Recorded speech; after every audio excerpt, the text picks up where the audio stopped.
Hey Daddy, she looks just like us, the twins exclaimed to their millionaire father as their eyes landed on a girl lying on the street, a mirror image of themselves. But before we dive into this incredible journey, drop a comment below and let us know where you're tuning in from. You're about to witness a story that will remind you, sometimes family comes from the most unexpected places. Enjoy this heart-touching tale. The harsh Arizona sun beat down from above as Richard Sterling loosened his silk tie and stepped out of his sleek black Mercedes, parked at a lonely, aging gas station. Sweat rolled down his forehead despite the car's air conditioning running at full blast throughout their ride to Phoenix. "Daddy, I'm thirsty," Emma whined from the back seat, her golden curls clinging to her damp neck. "Me too," Chloe echoed, dramatically fanning herself, her identical twin in every way.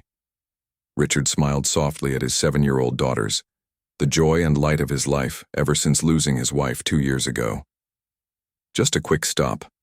Girls, we'll grab some cold drinks and hit the road again."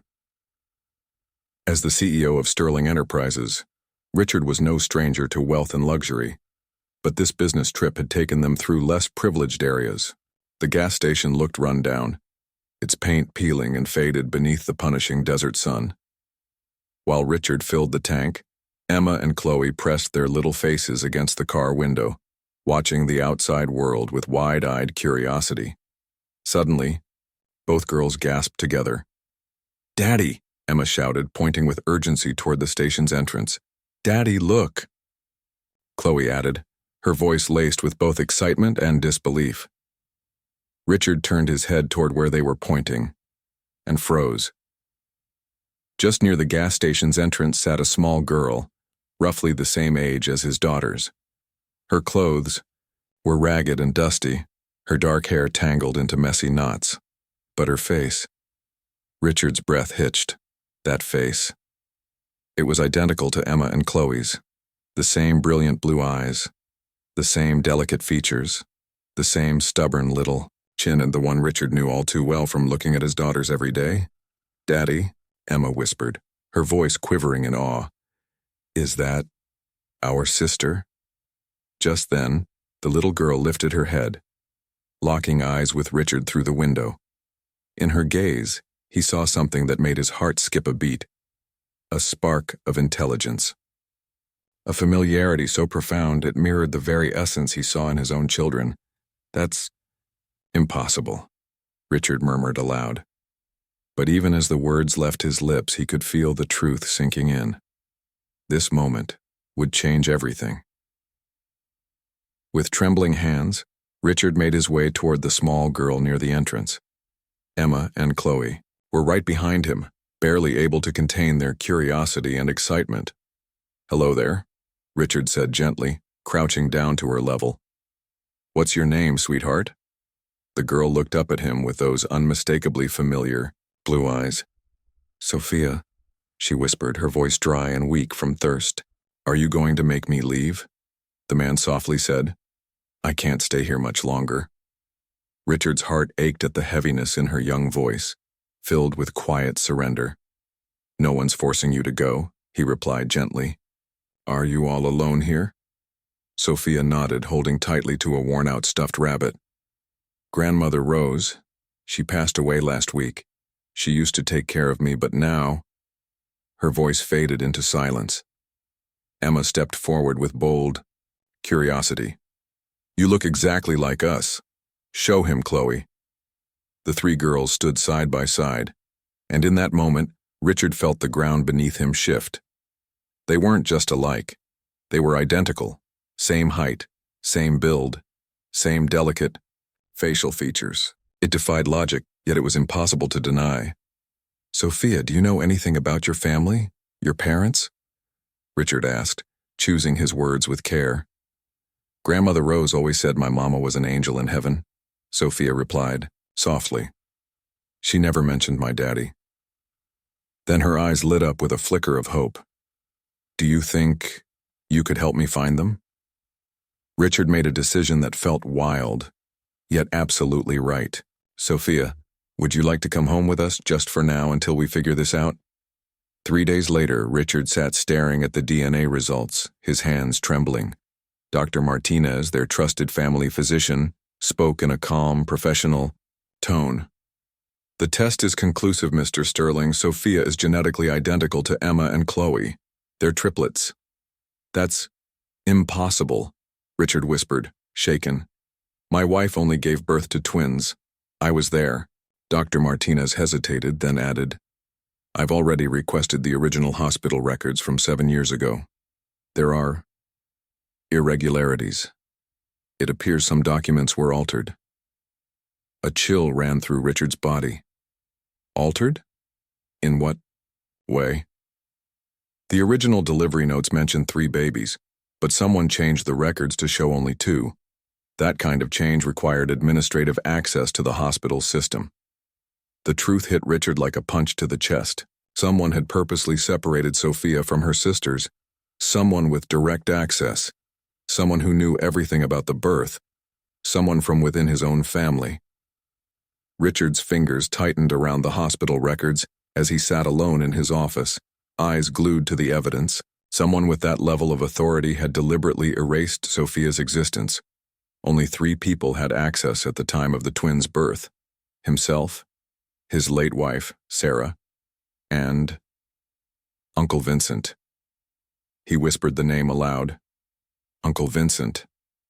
The office door creaked open. Vincent Sterling walked in uninvited, a habit Richard had always found irritating. At 62, Vincent was still commanding. His silver hair was immaculate, his gaze cold and calculating. "Richard, I heard about your latest charitable act," Vincent said smoothly, settling into a leather chair across the desk.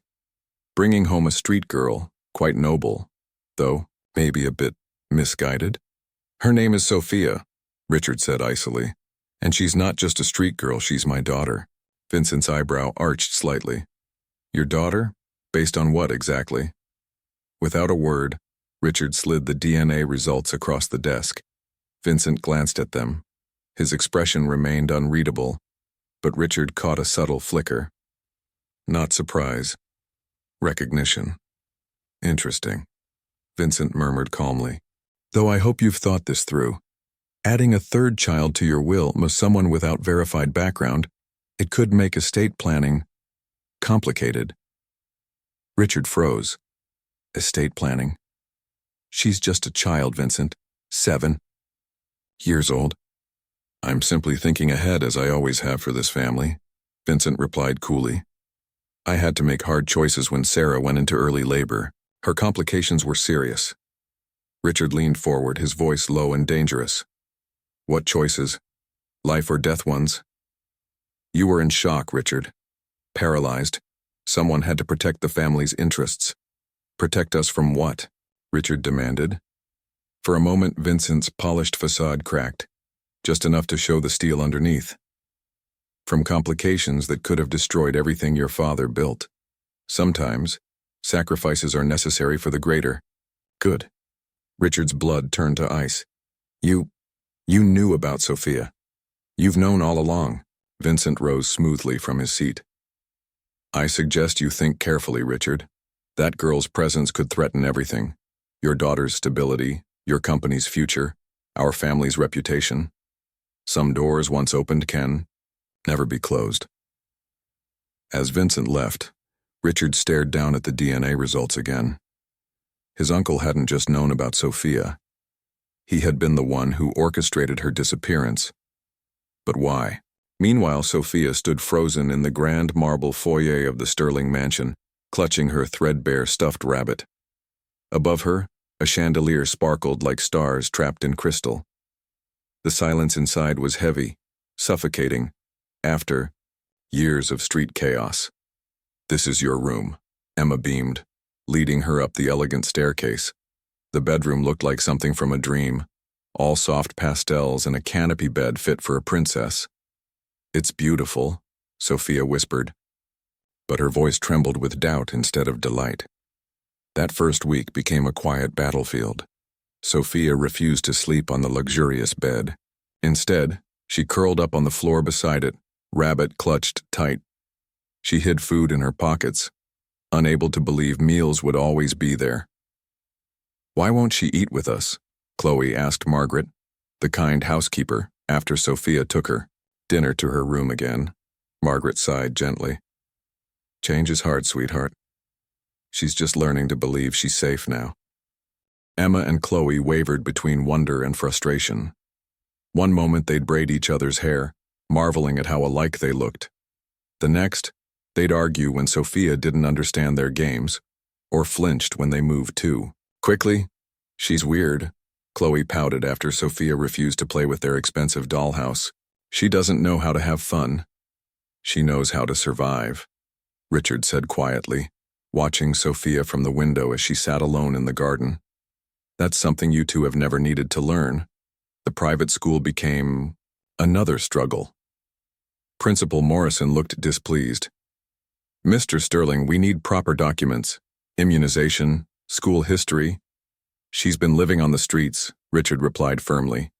"She hasn't had formal schooling, but she's sharp. She deserves a chance." Dr. Sarah Hamilton, the child psychologist Richard had hired, observed Sophia closely. "She's hypervigilant," Dr. Hamilton explained. "Always watching, always tense. It's typical for children who've gone through trauma." That night, screams shattered the mansion's quiet. Richard rushed in to find Sophia curled in the corner crying about the bad man in the suit who used to watch her and Grandma Rose. "He came when Rose got sick," she sobbed. "Rose said he was dangerous. She told me to hide." Richard's spine chilled. "Can you describe him?" "Tall, silver hair, scary eyes. He asked questions about me." As he held his frightened daughter, Vincent's ominous words echoed in his mind. Some doors once opened can never be closed. Vincent had been watching her, long before Richard ever found her. The following morning, Richard stumbled upon a heartbreaking scene in the kitchen. A little girl named Madison was stuffing bread, rolls into her pockets with careful speed. "Madison, what are you doing?" Richard asked softly. She froze, like a deer caught in headlights. "Sorry. I'll put them back. Please don't punish Tyler because of me." "I'm not upset," Richard assured her, kneeling to meet her eyes. "But why are you hiding food?" "In case Derek finds us," Madison whispered. "Sometimes he'd lock us up for days. Tyler would get sick whenever he went. Without food." Richard's heart cracked a little more hearing that. "There's always food here, Madison. You never have to hide it again," he assured her. But deeply ingrained habits don't disappear overnight. Throughout the day, Richard watched Madison display signs of hyper-awareness, constantly checking the windows, memorizing exits, and always positioning herself protectively between Tyler and anything she perceived as a threat. She refused to let him out of her sight, even standing guard outside the bathroom door when he wanted privacy. Tyler, on the other hand, jumped at sudden noises and apologized excessively for completely normal childhood things, like spilling a drink or laughing too loud. That evening, during their first formal dinner together, Tyler asked a question so innocent it struck Richard like a blow to the chest. "Mr. Richard, why are you being so nice to us? What do you want us to do for you?" The question laid bare the reality of what these kids had been taught to expect from grown-ups. Love always came with strings attached, and kindness had a price. "I don't want anything from you, Tyler," Richard answered gently. "Sometimes, people help one another simply because it's the right thing to do." Tyler frowned, clearly trying to process a concept that was entirely foreign to him. "But Derek always said we had to earn our keep, that nobody just helps for free." "Derek was wrong about a lot of things," Richard said firmly. Later, that night, Richard heard quiet sobbing from the hallway. He found Madison curled up in the bathroom, clutching a crumpled photograph, tears rolling down her cheeks. The photo was of a young woman with warm eyes and a gentle smile, clearly Madison's mother. Its edges were frayed, clearly from being folded and unfolded many times. "This is all I have left of her," Madison wept. "Derek used to say, if I wasn't good, he'd throw it away. I was so scared I hid it in my shoe." Richard sat down beside her on the cold tile floor. She looks like she was a wonderful mother. She was, Madison whispered. She sang to us every night, made Tyler laugh when he had nightmares. She never hit us, never yelled. She just loved us. She'd be proud of how you've looked after Tyler, Richard said softly. Madison looked up with eyes far too mature for a 9-year-old. Do you really think we can stay here? Or are you going to get tired of us too? The question cut straight through Richard's heart. These children had been failed by every adult who should have protected them. Why would they believe he'd be any different? I'm not going anywhere, Madison, and neither are you two. But that fragile peace shattered 3 days later, when Derek Morrison showed up at Richard's mansion like a storm ready to destroy everything. Richard had been reviewing architectural plans for a new pediatric wing when Mrs. Anderson barged into his study, her face pale with alarm.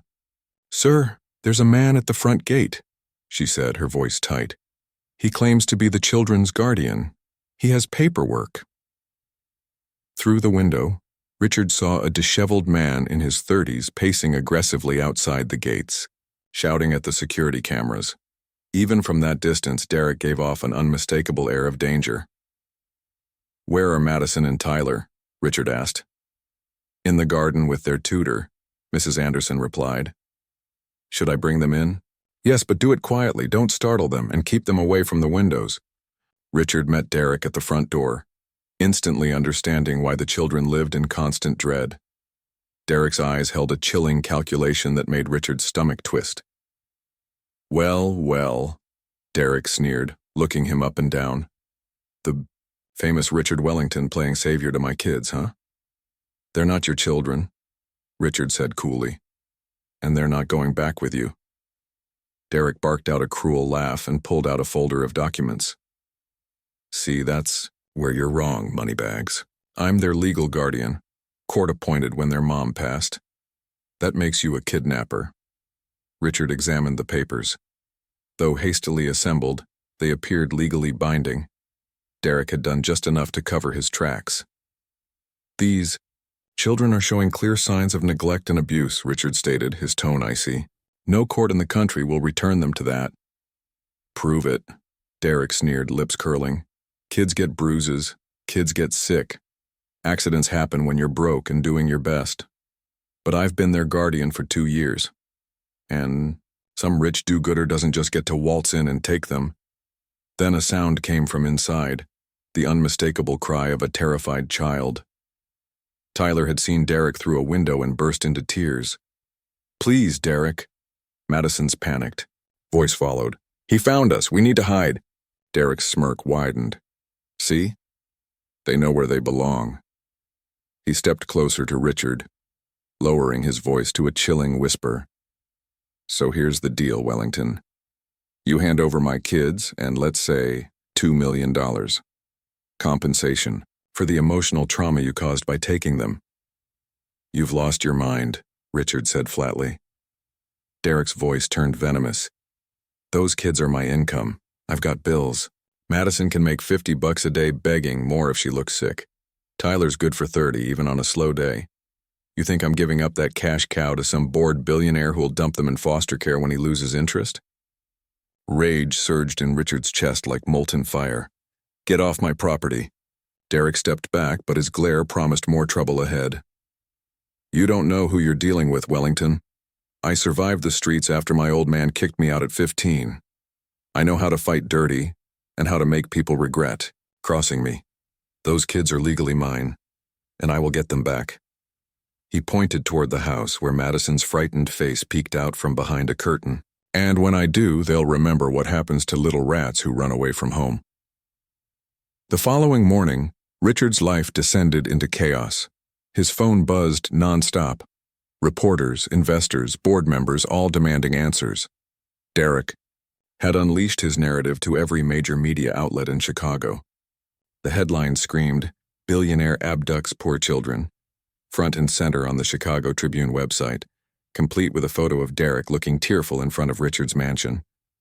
"He just took them," Derek told Channel 7, sobbing on cue. "I raised Madison and Tyler since their mom died. We may be poor, but we're family. This rich guy thinks money can buy anything, even someone else's kids. By the afternoon, angry protesters had gathered outside Wellington Medical Center. Inside, Richard's assistant Miranda was juggling non-stop calls from furious board members. The Children's Fund Gala is tonight, Miranda reminded him nervously. The mayor will be there, every major donor too. Maybe you should reconsider. I'm not hiding, Richard cut her off. And I'm certainly not abandoning Madison and Tyler. That evening, Richard stepped into the grand ballroom at the Palmer House Hotel, fully aware that every eye in the room would be on him. The whispers followed him like shadows, thick and poisonous. There he is, someone muttered. The child snatcher. Midlife crisis, another whispered. Playing daddy to boost his image. Chicago's elite circled like vultures, their expressions shifting from curiosity to silent judgment. Richard had spent over 2 decades building alliances with these people, friendships, business ties, reputation, and now he watched all of it unravel right before his eyes. Mayor Patricia Reynolds intercepted him near the bar. Richard, we need to talk, she said, tone clipped. This situation with the children is none of your concern, Richard replied politely, but with unmistakable firmness. It becomes my concern when it starts affecting city business, she snapped. The hospital board is reconsidering the Southside expansion project. Your reputation is quickly becoming a liability. Across the room, Richard spotted Derek slinking into the gala in a cheap, wrinkled suit and a predator's smile. Somehow he had talked his way into this exclusive event, probably leveraging his media attention. He made a direct line toward Richard, raising his voice just enough to catch the attention of nearby guests. Mr. Wellington, Derek called out smugly. Nice to see you enjoying yourself while my children suffer in isolation. I hope you're proud of yourself. The room froze. Conversation stopped mid-sentence. All eyes turned toward them. Richard kept his composure. Madison and Tyler are safe and happy, he said calmly, which is more than they ever were under your care. Derek's voice cracked with well-practiced emotion. Happy? They're prisoners in your mansion. Madison cries herself to sleep every night, begging to come home to her loving guardian. Richard felt his calm start to slip. Derek's lies were so grotesque, so utterly false, but the crowd was buying his performance. That's when Richard's phone buzzed in his pocket. A text from Mrs. Anderson. Tyler having panic attack. Saw Derek on TV. Please come home. Richard didn't hesitate. He turned his back on Derek, on the gala, on the most critical social event of the year. Running away? Derek called after him mockingly. That's what guilty men do. As Richard pushed through the crowd toward the exit, the whispers intensified around him. But for the first time in his carefully curated life, he didn't care what Chicago's elite thought of him. He had children at home who needed him, but just as that crisis swelled, another one was taking shape. Vincent's presence had grown heavier, more controlling.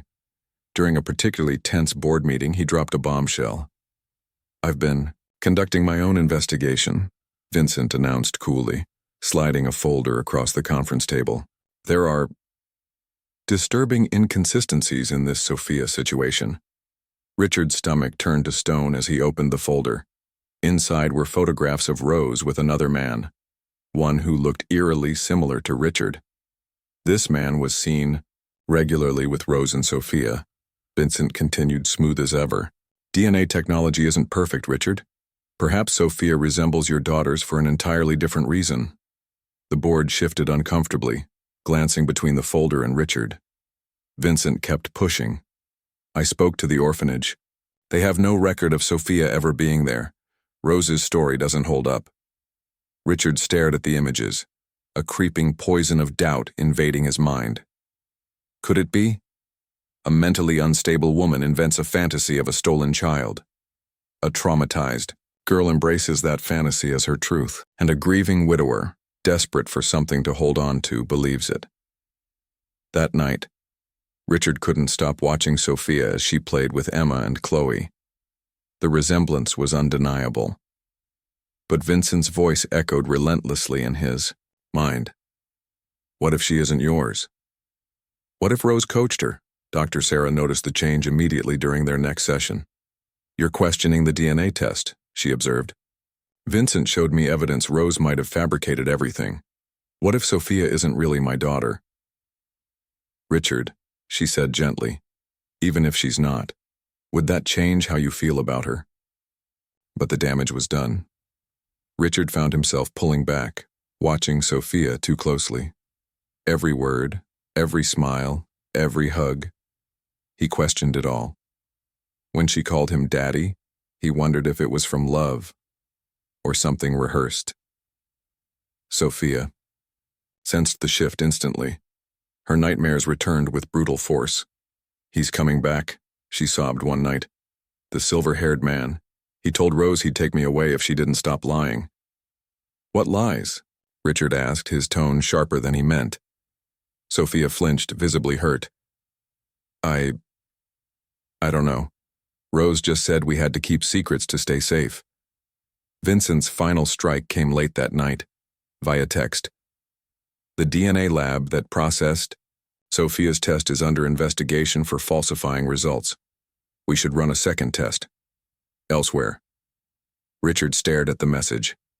Everything, every truth, now felt fragile. His trust, his certainty, slipping away. At 6 a.m., Richard's phone rang. Unknown number, but something urged him to pick up. Mr. Sterling, a nervous female voice asked.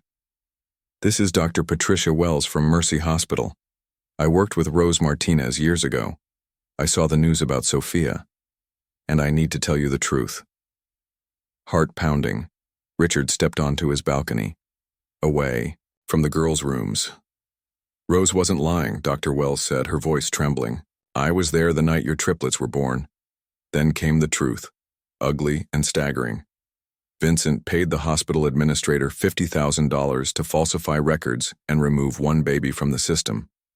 What? Richard whispered. Rose tried to stop it, but Vincent threatened her job, her pension, everything. When she took Sophia to protect her, he spread rumors she'd had a breakdown. I stayed quiet for years, but I can't anymore. That little girl belongs with you. They met an hour later in a quiet coffee shop. Dr. Wells brought everything, original delivery records, payment receipts, and most damning of all, a secret recording of Vincent's conversation with the hospital administrator. Vincent's voice crackled through the speaker. Document everything. 3 babies become 2. If anyone asks, Rose Martinez had psychological issues. She's unreliable. Richard's hands trembled with fury. Everything Vincent had told the board was a lie. The photos had been doctored. The DNA lab investigation was fake. Even the man in the photos had been digitally altered to look like Richard. Why? Richard asked, barely able to contain his rage. Dr. Wells answered quietly. Vincent was afraid. With 3 children, his influence over your estate would weaken. He wanted control. Richard flew home, fury burning in his veins. He found Vincent in his kitchen, calmly sipping coffee as the girls ate breakfast. Good morning, Richard. You look awful. The stress catching up to you? I know what you did, Richard said coldly, voice deadly calm. Vincent didn't even flinch. I've done many things, he said. You'll need to be more specific. Richard pulled out the recording and hit play. Vincent's face barely changed, but Sophia looked up from her cereal, eyes wide. That's the voice, she whispered, spoon falling from her hand. The man who scared Rose. Emma and Chloe moved instinctively closer to their sister. Vincent stood slowly. Proof of nothing, he said smoothly. Ancient recordings can be altered, but the mask had cracked, and they all saw the truth beneath. Get out, Richard said. I built this empire while you played with toys, Vincent growled. Sophia doesn't belong here. Yes, she does, Emma said, fiercely. She's our sister. Chloe's voice trembled but held firm. She's our sister, Vincent.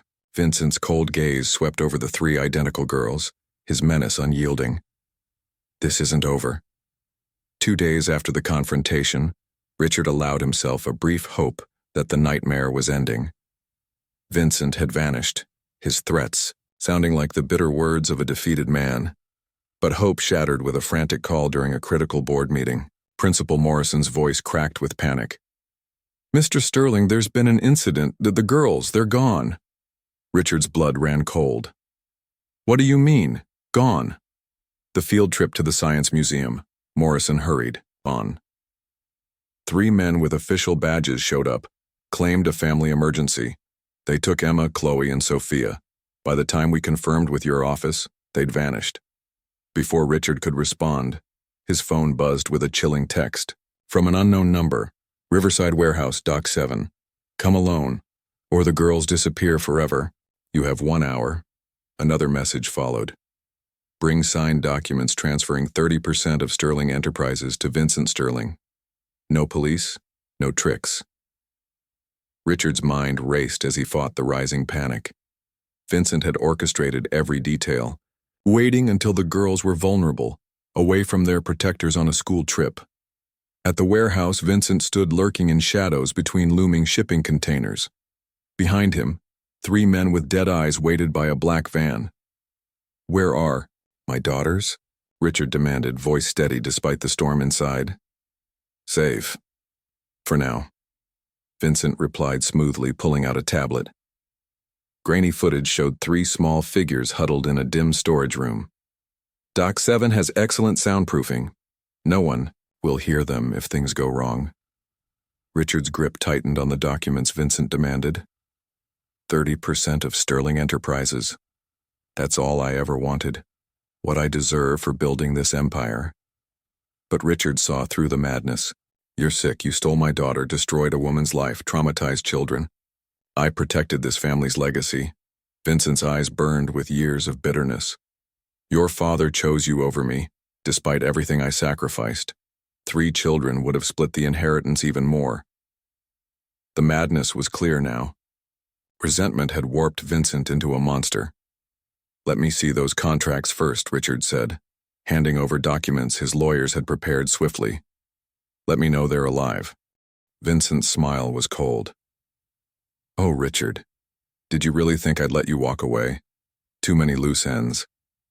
Inside the cold storage room, Emma, Chloe, and Sophia clung together on the cold concrete floor. The metal door had slammed hours ago, plunging them into near darkness with only a small ventilation grate casting dim light.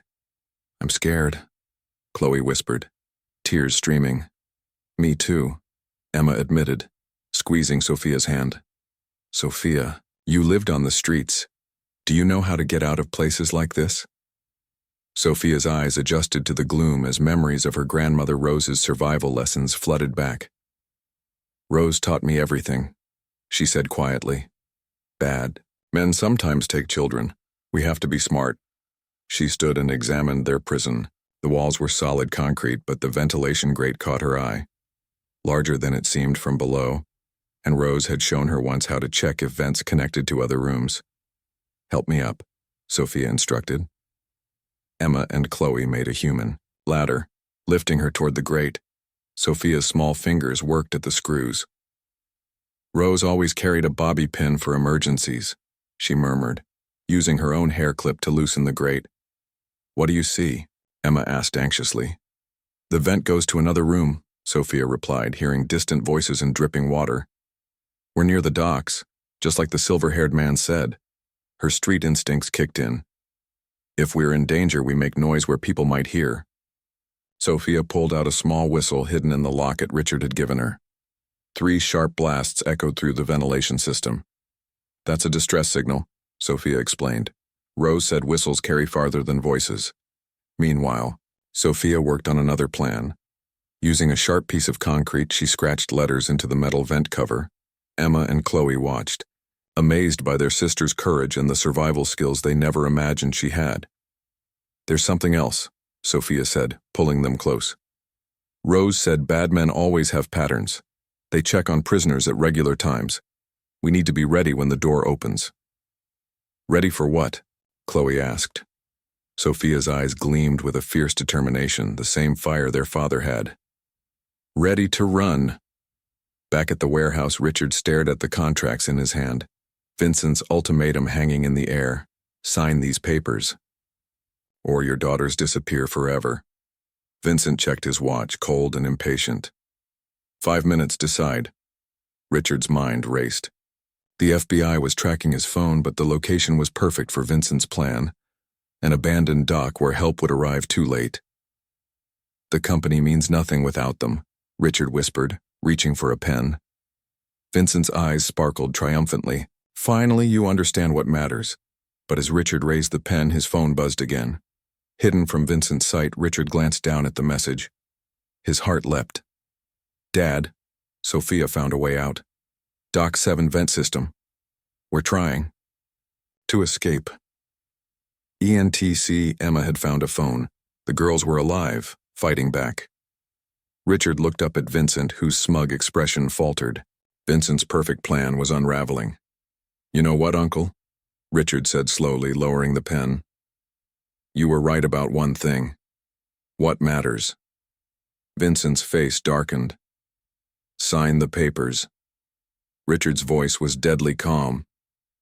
You spent years manipulating me, stealing my daughter, destroying lives, all for power and money.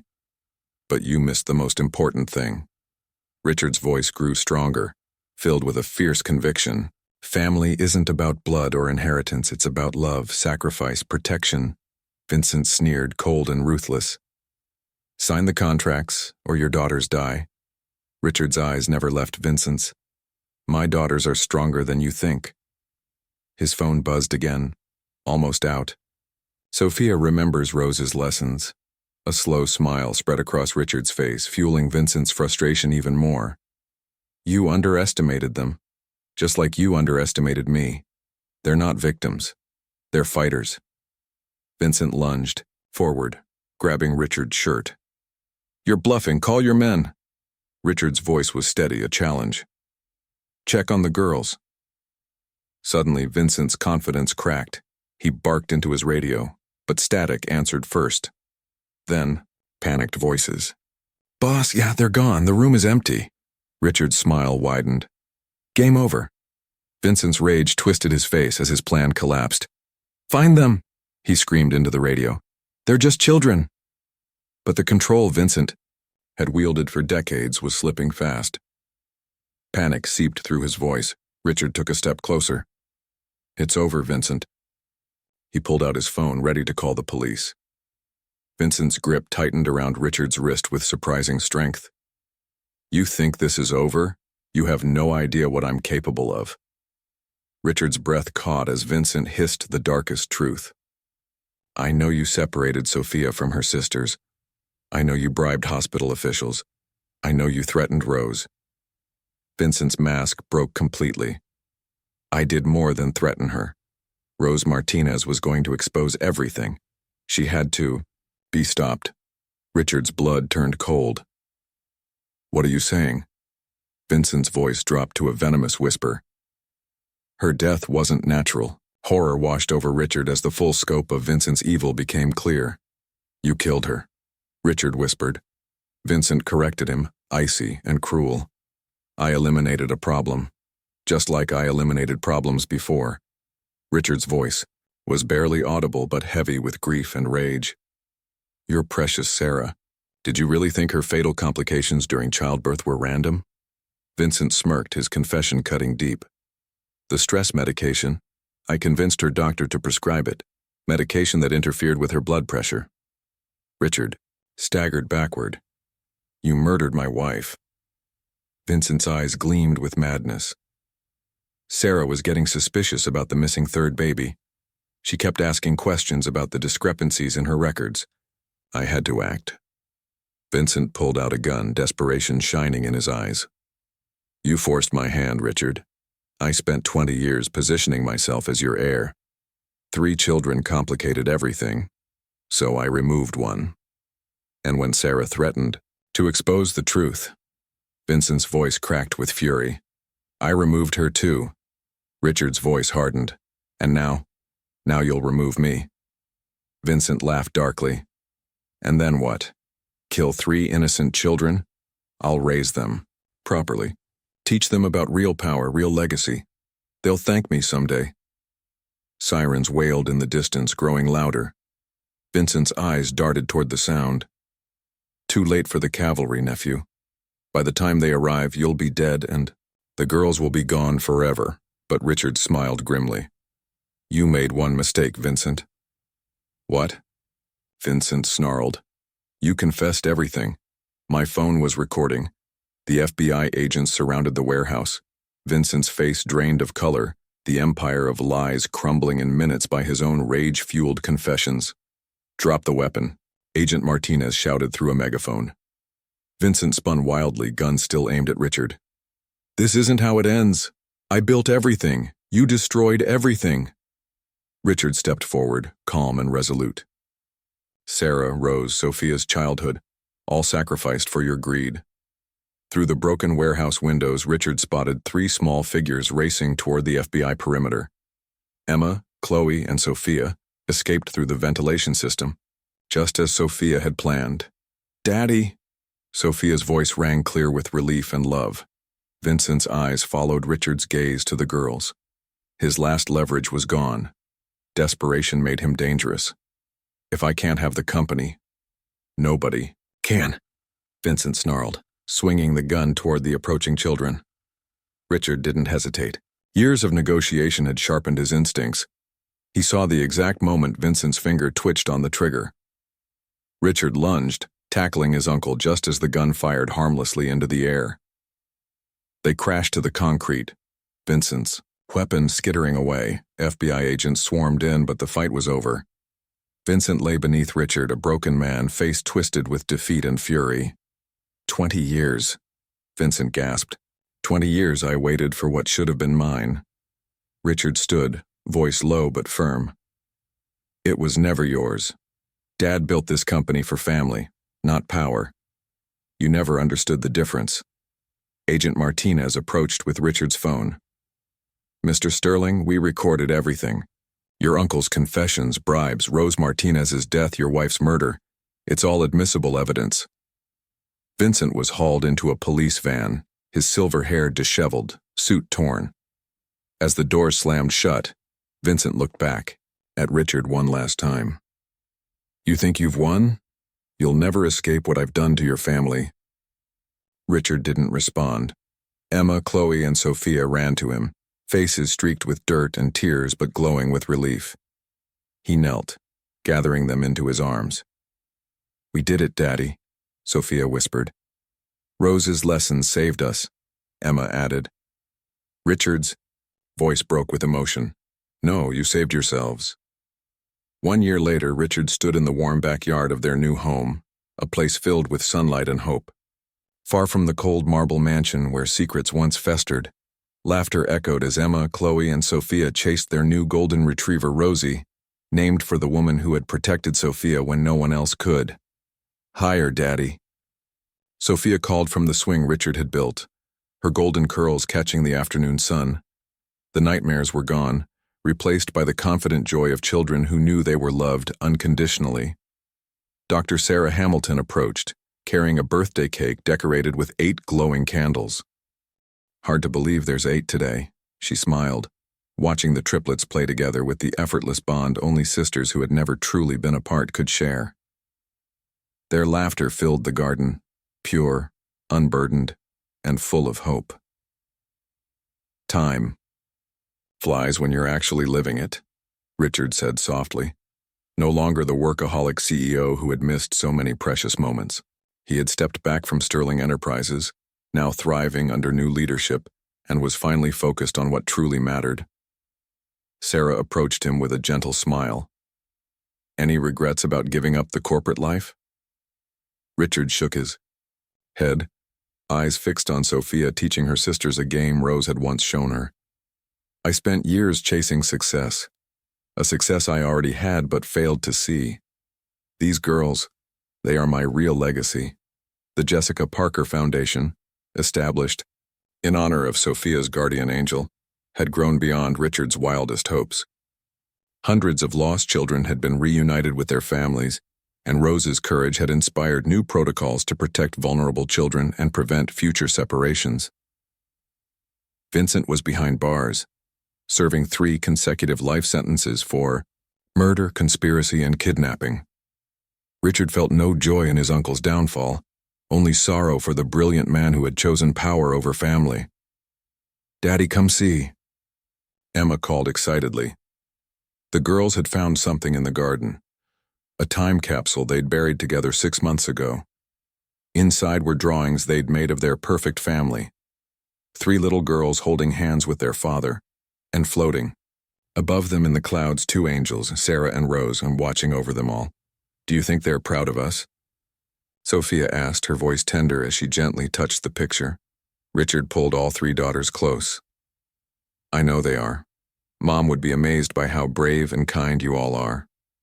And Rose, she'd be so happy to see you home, where you belong."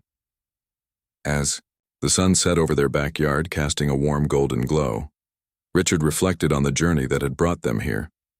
A chance encounter at a gas station had shattered his carefully controlled world, revealing what he now understood. The most important things in life couldn't be planned or purchased, only loved, protected, and cherished.